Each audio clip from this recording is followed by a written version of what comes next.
বলেন না, পুরো গ্রামবাসীদের জন্য নয় তো সবাই কি মসজিদে আসতে পারে? আসে না, তাদের কপালে নেই, নসিবে নেই। কত মানুষ যারা জীবনে মসজিদে নামাজই পড়েনি হঠাৎ করে হার্ট অ্যাটাক হয়েছে না ভাই? আল্লাহ পাক আমাদেরকে বেঁচে এখানে এনেছেন, আমরা এসেছি সকলে, সেজন্য বলি আলহামদুলিল্লাহ। আপনাদের জন্য একটা প্রশংসা করতে হয়, দোয়াও করতে হয় যে সারা পশ্চিম বাংলায় যত প্রোগ্রাম আল্লাহ পাক আমাকে নিয়ে যান, মেলা ছাড়া, দোকান ছাড়া কোনো প্রোগ্রাম হয় না। আমি বুঝতে পারি না যে এই গজবটা কেন বাংলার জমিনে শুরু হয়েছে। আর আমরা যারা বক্তব্য করতে আসি, মেলার বিরুদ্ধে আমরা কথা অনেকে বলি না, যদি বলে ফেলি তাহলে যদি 1000-2 টাকা কম দেয়, তাই তো নাকি? যদি আর আশেপাশে কেউ দাওয়াত না করে তো কার মেয়ে কার ছেলে ঘুরছে, কে কার দিকে তাকাচ্ছে, কে কার হাত ধরে টানছে, ওসব আমি বলে খারাপ হতে যাব কেন? আমার ভবিষ্যৎটা ঠিক হলে হলো। এটা হলো বোবা শয়তান। কি শয়তান বলুন? বোবা শয়তান। তো আল্লাহ তাআলা আপনাদেরকে তৌফিক দিয়েছেন, কোনো মেলা বসতে দেননি। যদি একটা লোকও কোরআন শুনে সেটাই ভালো, একজন মানুষ যদি হেদায়েত হয় সেটাই ভালো। সারা পৃথিবীর লোককে হেদায়েত করতে হবে এরকম কোনো কথা নেই। হেদায়েতের মালিক কিন্তু কোনো বক্তা নয়। কি বলছেন আপনারা? কোন বক্তার হাতে কি ক্ষমতা দিয়েছে যে এই বক্তা বক্তব্য করলে গ্রামের সবাই নামাজি হয়ে যাবে? হেদায়েতের চাবিকাঠি, হেদায়েতের রিমোট কোন ইমাম সাহেবের হাতে আছে যে ইমাম সাহেব দোয়া করে দিলে গ্রামের সব লোক একদম তার পরের দিন থেকে একদম পাকা ইমানদার হয়ে যাবে? নাই। হেদায়েতের চাবিকাঠি কোন মুফতি সাহেবের হাতে আছে যে ওই মুফতি সাহেব একবার ফু দিয়ে দিলে পুরো গ্রামের সব মানুষ ভালো হয়ে যাবে? নাই। হেদায়েতের চাবিকাঠি কোন পীর সাহেবের হাতে আল্লাহ দিয়েছে যে ওই পীর সাহেব পাগড়ি ফেলে দিলে যারা ধরবে তারা সবাই একদম ভালো হয়ে যাবে? নাই। হেদায়েতের চাবি কোন সাহাবাদের হাতে আল্লাহ দিয়েছেন যে ওই সাহাবার কাছে যারা যাবে সব হেদায়েত হয়ে যাবে? তাও নেই। আশ্চর্য। হেদায়েতের চাবি কোন নবীর হাতেও দেয়। মনে করবেন নবীরা হেদায়েত করতে পারতেন না? আল্লাহ নবীদের হেদায়েতের বাণী শোনানোর জন্য পাঠিয়েছিল, কিন্তু হেদায়েত করানোর মতো ক্ষমতা হাতে ছিল যদি থাকতো, নূহ নবী আলাইহিস সালাম তার সন্তানকে আগে মুসলমান বানাতে পারতেন। ইব্রাহিম আলাইহিস সালাম তার পিতাকে আগে মুসলমান বানাতে পারতেন। মুহাম্মদ সাল্লাল্লাহু আলাইহি সাল্লাম তার নিজের চাচা আবু তালেব আবু লাহাবকে আগে মুসলমান বানাতে পারতেন। নূহ আলাইহিস সালাম তার নিজের স্ত্রীকে, লূত আলাইহিস সালাম তার নিজের স্ত্রীকেও মুসলমান বানাতে পারতেন, কিন্তু পারেন। কেন? একমাত্র কার হাতে? জোরে বলেন। আল্লাহ। এটা দলিল কোথায় আছে? কোরআন। কোথায় আছে বলেন? কোরআনে অসংখ্য জায়গায় আছে। বক্তারা বক্তব্য শুরুতে একটা খুতবা একটা কথা বলে, মাইয়াহদিল্লাহু ফালা মুদিল্লা লাহ। এটা শোনা শোনা লাগছে? বলেন না। আল্লাহ যাকে গোমরাহি করবে তাকে কেউ পথ দেখাতে পারবে না। আল্লাহ যাকে হেদায়েত দেবে তাকে কখনো কেউ গোমরাহি বানাতে পারবে না। সুবহানাল্লাহ। কি বড় নিয়ামত হেদায়েত। হেদায়েত মানে আল্লাহর রাস্তাটা চিনে যাওয়া। সুবহানাল্লাহ বলতে ইচ্ছা করে না? হেদায়েতের জন্য একটা দোয়া আছে কোরআনে, একদম ৩য় পারা সূরা আল ইমরান যদি আপনি পড়েন, ওই পারার সূরা আল ইমরান যে পাতায় শুরু হচ্ছে, যে পৃষ্ঠায়, ওই পৃষ্ঠার শেষে আছে। এটা ইমাম সাহেবরা অনেক সময় নামাজের দোয়ায় বলে, আমরা অনেকে বাংলা জানি না তাই বুঝতে পারি না। কি দোয়া বলে? রব্বানা লা তুযিগ কুলুবানা বা'দা ইদ হাদাইতানা ওয়া হাব লানা মিন লাদুনকা রাহমাতান ইন্নাকা আনতাল ওয়াহ্হাব। সকলে বলুন আমিন। রব্বানা, আয় আমাদের রব, আয় আমাদের প্রভু, আয় আমাদের আল্লাহ।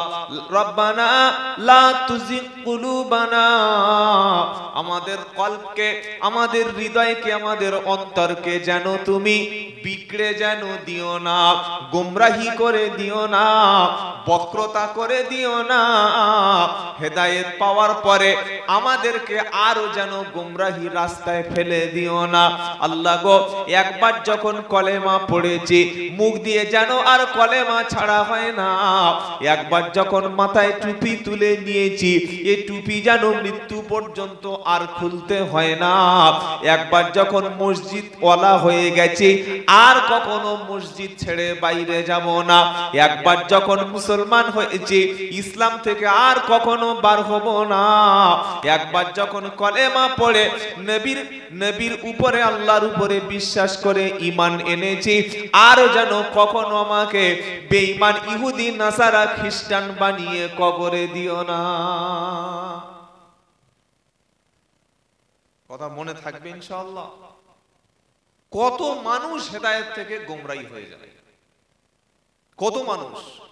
বাংলাদেশে অনেক আলেম তারা টাকার লোভে খ্রিস্টান পর্যন্ত হয়ে গেছে, জানেন না? জানেন না? মায়ানমার বলে একটা দেশ আছে, ওই দেশ থেকে 2017 সালে 18 সালে ওখানকার সরকার আং সান সুচি ছিল, মায়ানমারের মুসলমানদের গুলি করে পুড়িয়ে হত্যা করে 10 লাখ মুসলমানদের বাংলাদেশে তাড়িয়ে দিয়েছে। খবরটা জানেন না? জানেন না?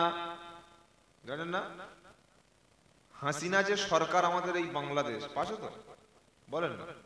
ওর অনেক ভুল আছে, অনেক অন্যায় আছে। আমি ওকে এই পৃথিবীর একজন জ্যান্ত ফেরাউন বলে মনে করি, জীবন্ত ফেরাউন। কিন্তু একটা কাজ আজ যাই হোক ভালো করেছে, যে 10 লাখ রোহিঙ্গাকে অন্তত বাংলাদেশে একটু জায়গা দিয়েছে। বুঝতে পারলেন? ভালোটাকে ভালো আপনাকে বলতে হবে, যে আপনার শত্রু বলে। এই যে 10 লাখ মুসলমান জায়গা পেল বাংলাদেশে, খ্রিস্টানরা সেখানে এসে প্রথমে হসপিটাল করছে, স্কুল তৈরি করছে, ফ্রিতে চিকিৎসা দিচ্ছে, দিয়ে আস্তে আস্তে মুসলমানদেরকে খ্রিস্টানের পথে আহ্বান করছে। যেটা মুসলমানদের করার দরকার ছিল ভাই, আমরা করিনি। আমরা এখনো নিজেদের মধ্যে মারামারি নিয়ে ব্যস্ত আছি।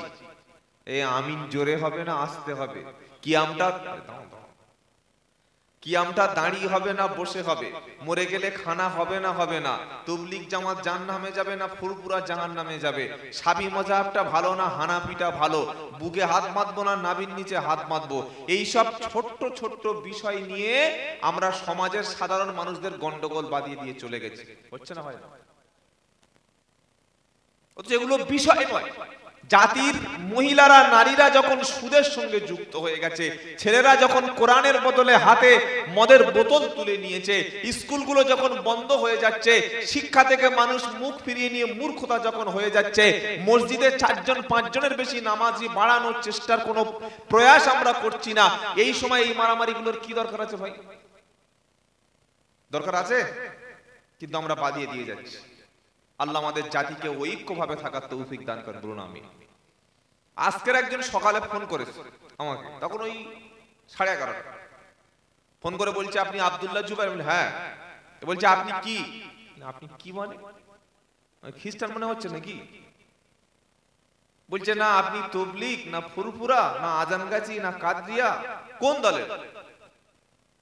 আচ্ছা, আপনাকে যদি কিয়ামতের দিন জিজ্ঞাসা করে যে আল্লাহ, বা কবরে যখন প্রশ্নটা আপনাকে করাবে, আপনাদেরই বলছি, কবরে আপনি গেছেন, জিজ্ঞাসা করবে বলো তুমি কি মেজে হুজুরের মুরিদ, না তাবলীগ জামাত থেকে 1 সাল দিয়ে ঘুরে এসছো, না আজানগাছির মুরিদ, নাকি ওই বাংলাদেশে 8 মাছ ভান্ডারির মুরিদ, নাকি তুমি আজানগাছি ছিলে না জামাত ইসলাম ছিলে? এরকম একটা প্রশ্ন করা হবে না? কি বলছেন আপনারা? কি প্রশ্ন করা হবে? প্রথম প্রশ্ন মার রব্বুক, তোমার রবকে বলো। দ্বিতীয় প্রশ্ন মা দিনুক, তোমার দিন কি, তোমার ধর্ম কি, কিসের উপর তুমি ছিলে বলো। আপনি উঠে বলবেন আমি ফুরফুরা, আরেকজন তাবলীগ জামাতের লোক উঠে বলবে তাবলীগ, আরেকজন উঠে বলবে আমি আজান গাছি, আরেকজন উঠে বলবে জামাতি ইসলামী। এবার ফেরেশতারা বলবেন বার করের চামড়াটা করব বিদামি। প্রথম প্রশ্ন তোমার দিন কি ছিল বলো। উত্তর, কোন উত্তর তারা স্যাটিসফাই হবে বলেন? আমার দ্বীনের নাম ছিল ইসলাম। বলুন সুবহানাল্লাহ। ফুরফুরা একটা জায়গার নাম। দাদা হুজুর রহমতুল্লাহ আলাইহিকে অনেকে ভালোবাসেন, তার মতপথ মেনে চলেন। অনেক মানুষ আসে তাবলীগ জামাত থেকে কিছু শিখে আসেন, অনেক মানুষ আসে জামাতি ইসলামী, অনেক মানুষ আসে বেরেলি, অনেক মানুষ আজানগাছি পীর সাহেবের মুরিদ, অনেক মানুষ বিভিন্ন এলাকার মুরিদ। ভক্ত আছে না নাই? কিন্তু এই সমস্ত উত্তরে ফেরেশতারা শুনবে না। তোমাকে বলছে কি কি মানে আমি মুসলিম। মুসলিম হলে আমি কি বলতে হবে? আল্লাহর নবী সাল্লাল্লাহু আলাইহি সাল্লাম তিনি নিজেই বলেছেন আমি মুসলমান। আল্লাহ কোরআনে বলেছেন মুসলমান হয়ে মরতে হবে, আর কিয়ামতের দিন মুসলমানদেরকে আল্লাহ তার জান্নাতের ওয়াদা করেছেন। জোরে বলুন। বলছে না আপনি তাহলে তো সব দলে। আমি বললাম দেখুন ভাই, তামাম পৃথিবীতে যে 200 কোটি মুসলমান আছে, এই 200 কোটি মুসলমান সকলে আমরা এক ভাইয়ের মতো। জোরে বলেন। নবী সাল্লাল্লাহু আলাইহি সাল্লাম বলেন পৃথিবীতে যত মুসলমান ইমানদার, সমস্ত মুসলমান হলো একটা দেহের মতো, একটা দেহ একটা শরীরের মতো। বিশ্বের জমিনে কোন মুসলমানের উপর যদি অ্যাটাক হয়, কোন ইমানদারদের উপরে যদি অত্যাচার হয়, আফগানিস্তানে কোন মুসলমানের উপর যদি বোম মারে, আপনি বাস করেন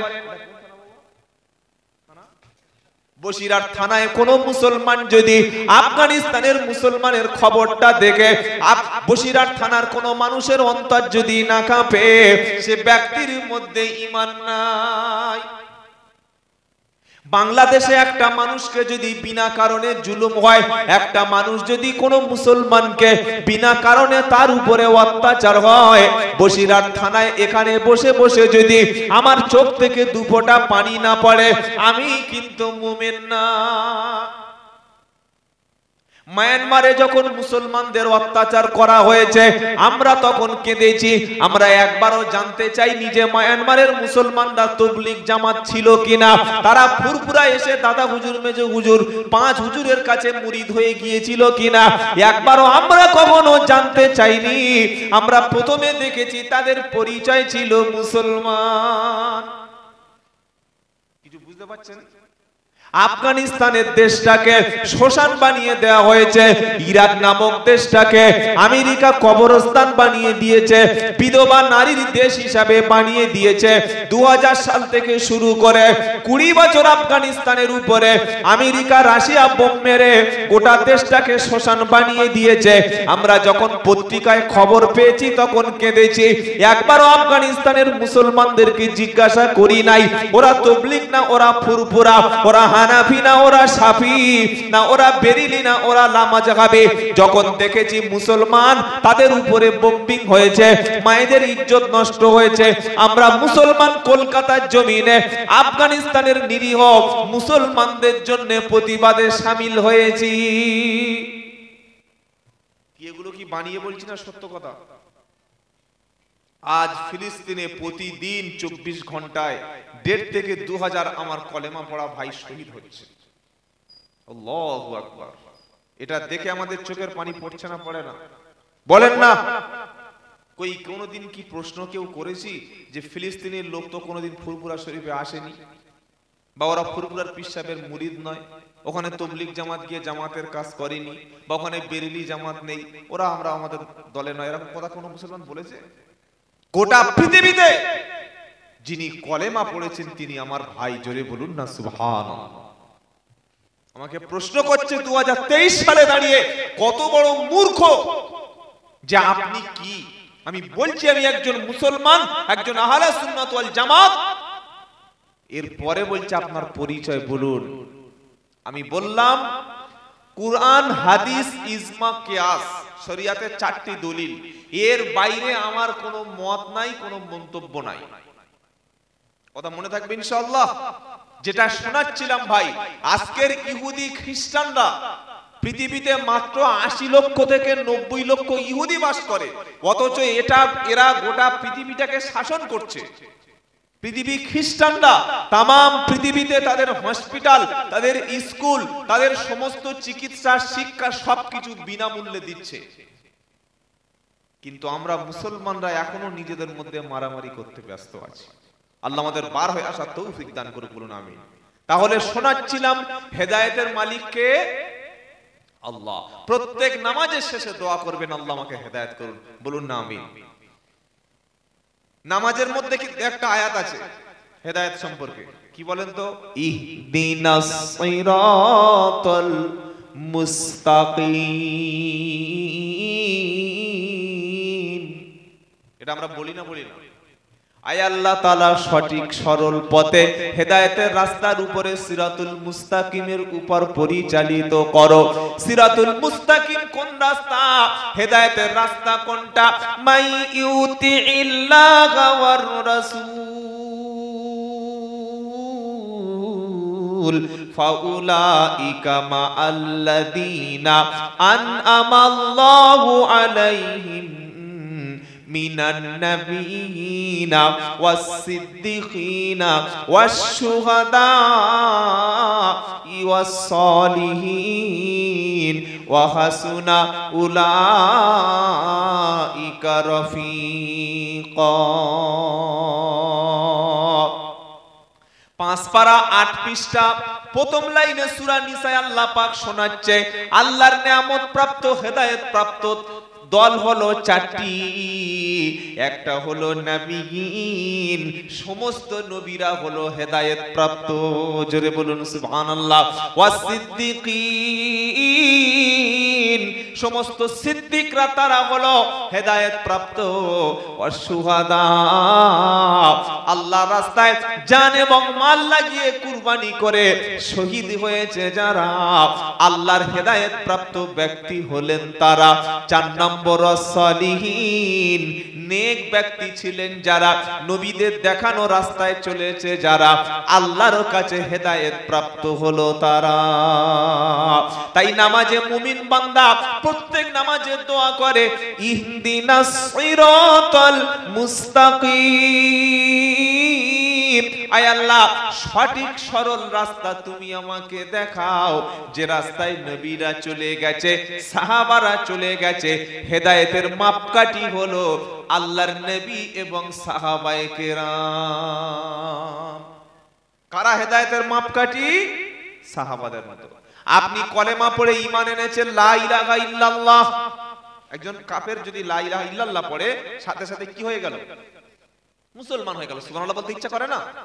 হয়তো সে খাতনা মুসলমানি করেনি, গরুর মাংস খায়নি, নাম হরিপদ, নাম বিমল, নাম শ্যামল, নাম অমল, নাম কার্তিক, নাম গণেশ, নাম সূর্যপদ, কিন্তু লা ইলাহা ইল্লাল্লাহ মুহাম্মাদুর রাসূলুল্লাহ পড়েছে, সাথে সাথে সে কি বলেন না?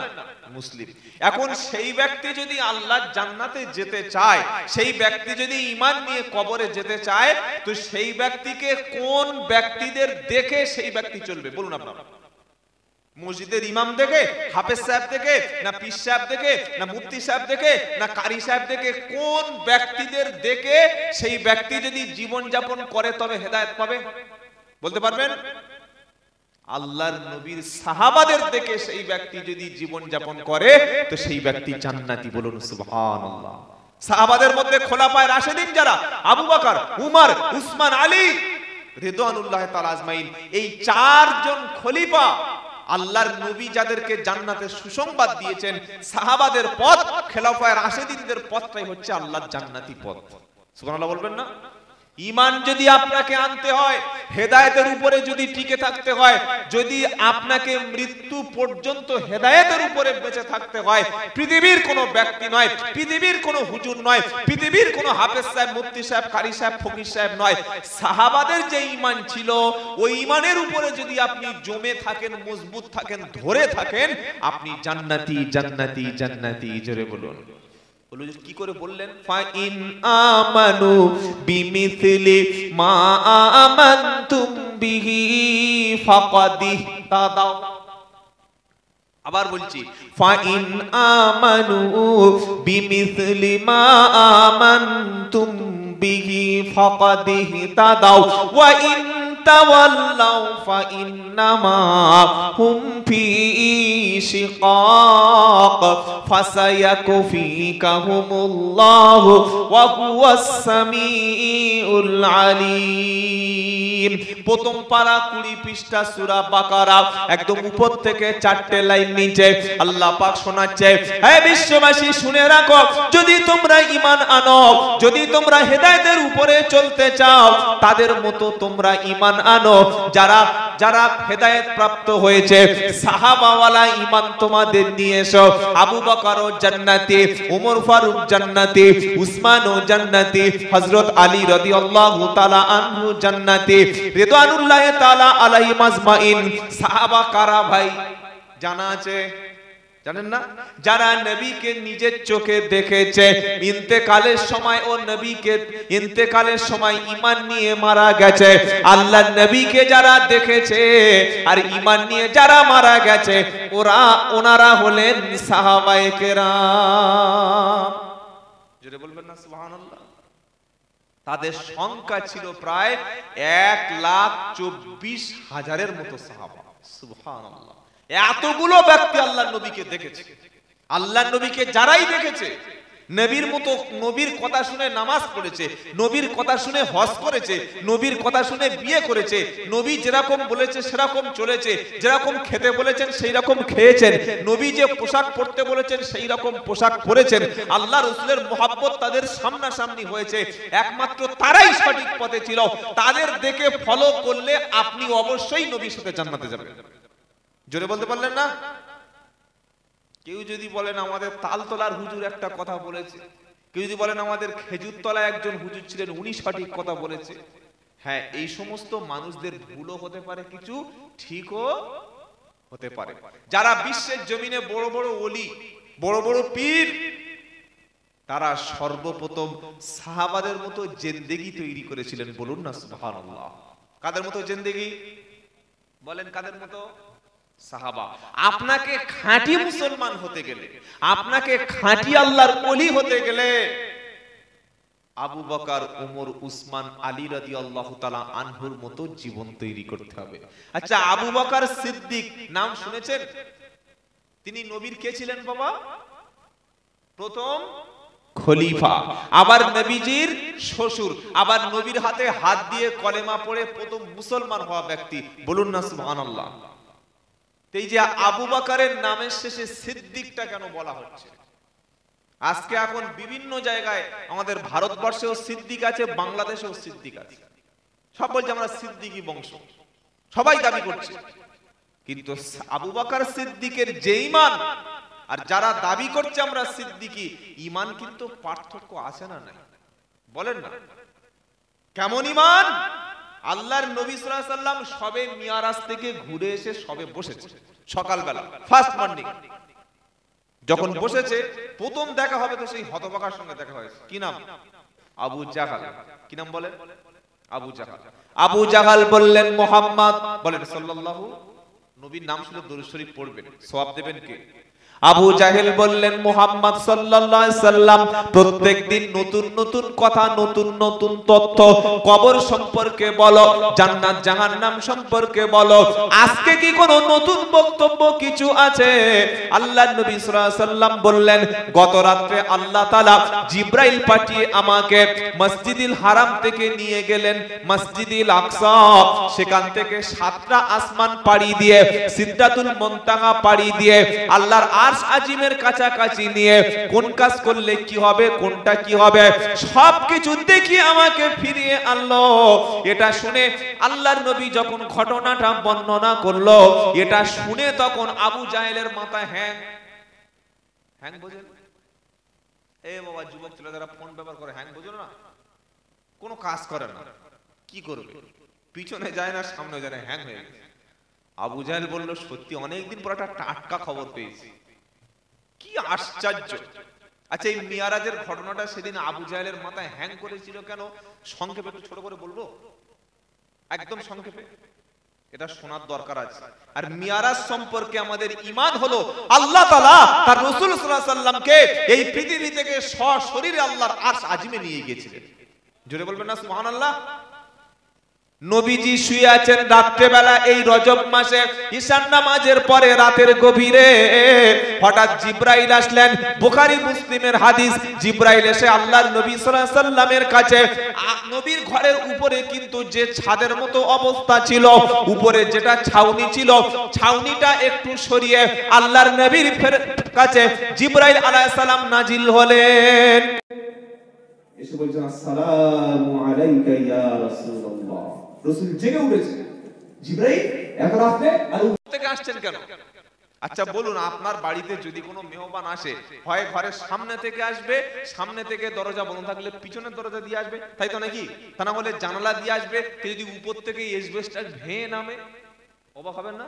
এ ভাই, এই এসবেস্টার ভেঙে নামছিস কেন? বলবেন না? বলবেন না? তো জিবরাইলের আগে নবীর কাছে বহুতবার এসেছে, হাজার হাজার বার। কোনোদিন কিন্তু উপর থেকে চাল বা উপরের ছাউনি বা উপরের ছাদ এরকম ভেঙে সরিয়ে কোনোদিন আসেনি। এটা আসার কারণ হলো নবীজি বুঝতে পেরেছেন আজকে রাত্রে বেলা এমন একটা ঘটনা ঘটবে যে ঘটনা আমার জীবনে কখনো ঘটেনি। জোরে বলুন। জিবরাইল এসে নবীকে জাগালেন, জাগিয়ে বললেন, মুহাম্মদ সাল্লাল্লাহু আলাইহি ওয়াসাল্লাম আপনি উঠুন, ওযু করে নিন, শরীরের পোশাকটা আপনি পাল্টে নিন। আল্লাহর নবীকে তুলে নিয়ে হাতিমে কাবা বলে একটা জায়গা আছে, যারা হজে গিয়েছে দেখেছেন, কাবা শরীফের পাশে একটা ছোট বাউন্ডারি মতো জায়গা আছে, যে জায়গার নাম হলো হাতিমে কাবা। দেখেছেন কেউ? দেখেন নাই? আলহামদুলিল্লাহ। ওই জায়গায় আল্লাহর নবী সাল্লাল্লাহু আলাইহি সাল্লামকে শুইয়ে দিল। জমজমের পানি এনে জিবরাইল আলাইহিস সালাম নবীর বাম দিকে যেখানে হাড় থাকে, হৃৎপিণ্ড থাকে, ওই জায়গাটা কেটে ওপেন হার্ট সার্জারি করে ভালো করে আবার ওই শরীরের মধ্যে দিয়ে দিল। আল্লাহর নবী সাল্লাল্লাহু আলাইহি সাল্লামের অন্তরে যখন কাটা হলো, শরীরের বাম সাইডে যখন কাটা হলো, সোনার টুকরা একটা প্লেটে করে ঈমান আর হিকমত, ঈমান এবং হিকমত এই দুটি বস্তু আল্লাহ সিনার মধ্যে জিবরাইল ভালো করে প্রবেশ করিয়ে দিলেন, দিয়ে সেলাই করে দিলেন। এখন বিজ্ঞান ওপেন হার্ট সার্জারি করছে, করে না ভাই? হার্টের অ্যাটাক, হঠাৎ করে হার্ট অ্যাটাক হয়ে গেছে, হার্ট ব্লক হয়ে গেছে। আগে মানুষ হার্ট ব্লক হলে বাঁচতো না, এখন মেডিকেল অনেক উন্নত। সেজন্য বলি ভাই, আপনার ছেলেকে ডাক্তার করবেন। গ্রাম থেকে প্রয়োজনে চাঁদা তুলুন। যে ছেলেটা মাধ্যমিক উচ্চ মাধ্যমিকে ভালো নাম্বার পাচ্ছে না, এরকম একটা ছেলে যদি প্রত্যেকটা মহল্লায় কিংবা মসজিদ থেকে যদি 10 কাঠা জমি মসজিদের বেচেও, মসজিদের মহল্লাবাসী যদি টাকা চাঁদা তুলে ভিক্ষা করে, মসজিদের পক্ষ থেকে, গ্রামের পক্ষ থেকে একটা বড় ডাক্তার আমরা তৈরি করতে পারি। এই মহল্লায় কোনো গরিব মানুষ যদি বিপদে পড়ে, ওই ডাক্তার যে হসপিটালে কিংবা যে নার্সিং হোমে চাকরি করবে, মসজিদের মহল্লা থেকে, গ্রাম থেকে যখন চাঁদা তুলে ডাক্তারি করানো হবে, ওই ডাক্তারের কাছে এই গ্রামের কোন মানুষ গেলে চিকিৎসা ফ্রিতে হবে না? হবে না? এটা প্রয়োজন ছিল, অনেক আগে প্রয়োজন ছিল। সেই জায়গাটা খ্রিস্টানরা কভার করে ফেলেছে, সেই জায়গাটা অমুসলিমরা কভার করেছে। আমরা কি করেছি? আমরা একটা গ্রামে একটা জলসা দিলে হবে না, 6টা জলসা দিতে হবে। হালদার একটা, মন্ডল একটা, গাজীর একটা, লস্কর একটা, শেখ একটা, পাঠান একটা, সবাই বলছে আমাদের জলসা। আর 50টা লোক জলসায় থাকে না, 500 মাইক। কি দরকার আছে? মাধ্যমিক উচ্চ মাধ্যমিক পরীক্ষার সময় লাউড স্পিকার, এগুলো দেশীয় আইনে একেবারেই নিষেধ, কিন্তু আমরা সেটা পালন করছি। জলসায় লোক নাই আর মেলায় হাজার হাজার লোক। এটা বিভিন্ন এলাকায় হচ্ছে না? হয় না? কোনো লাভ নাই ভাই, কোনো লাভ নাই। 30,000 40,000 টাকার হাইব্রিড বক্তা আনছি, আর যিনি মসজিদের ইমাম তাকে 10,000 টাকা দিচ্ছি না। 2 ঘন্টা বক্তব্য করে মোটামুটি বলে টাইমটা যে কোনো ভাবে গজল টজল সুর টুর ধরে নেমে যাওয়ার সময় কি বলে জানেন? অবাক, উফ 2 ঘন্টা হয়ে গেল, আরো কিছু বলার ছিল বলতে পারলাম না। এতক্ষণ কি খেলা করছিলেন নাকি? নেমে যাচ্ছে, বলছে ভাই কিছু বলতে পারলাম না। ভাই কথা কখন বলবে? মরে গিয়ে বলবে? প্রথম থেকে গল্প হাসি ঠাট্টা করে করে লাভার সময় কথা বলছে। মনে রেখে দেবেন, 30,000 40,000 টাকার ভিজিটের বক্তা এনে যে ডিমান্ড এত টাকা দিতেই হবে। অনেকে বলেন হুজুর আপনি পয়সা নেন না? হ্যাঁ নি। পয়সা না নিলে চলবে কিভাবে? আসবো কিভাবে? বিভিন্ন জায়গায় তো যেতে হয়, মোটামুটি যাওয়া আসা একটা গাড়ি খরচ, যে ভাই এত টাকা এরকম প্রয়োজন আপনারা এটা দেবেন, ব্যাস হয়ে গেল। কিন্তু এত টাকা না দিলে যাব না, 500 টাকা কম দিলে কিয়ামতে বুঝে নেব, 500 টাকা কম দিলে আমি বদদোয়া করে তো 14 গোষ্ঠীকে জাহান্নামে পাঠিয়ে দেব, বুঝতে হবে তিনি একটা কমার্শিয়াল বিজনেসম্যান, তিনি প্রকৃত ইসলামের দায়ী কখনো নয়।